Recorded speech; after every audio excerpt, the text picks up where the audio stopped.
Объявлены выходные дни недели. Чем будете заниматься? Ничем. В деревню поеду. Да, как обычно, ничего не планирую. Я хочу работать.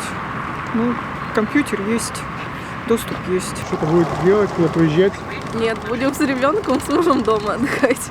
Карантин. Сидеть дома будем, наверное. Нет, гулять Или, может, будем, на дачу ходить съездим. Куда-нибудь на дачу съездить. В общем, будем увлекаться. А, к сожалению, меня не освободили от работы, поэтому я буду работать. А у нас не будет выходных. Я и так на пенсии, а он работает, у него скользящий график. Так что... Так же, как обычно, в декрете.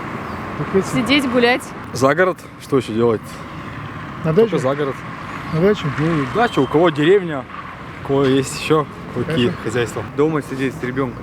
Но я планировал просвещаться, обучаться, изучать что-то новое и развиваться. Планирую заняться больше классической деятельностью в выходные дни. Ну, чем я обычно занимаюсь, там, делать видео разные, работать там над рассказами и всем прочим. Своими делами. Я пенсионер. Работать. А куда-то планируете поехать? Нет, дома. Дома? Да. Работать. Мы работать будем. Мы на гастролях у вас. Хозяйство? Внуками нянчиться. Куда-то уезжать? Нет, не планировали.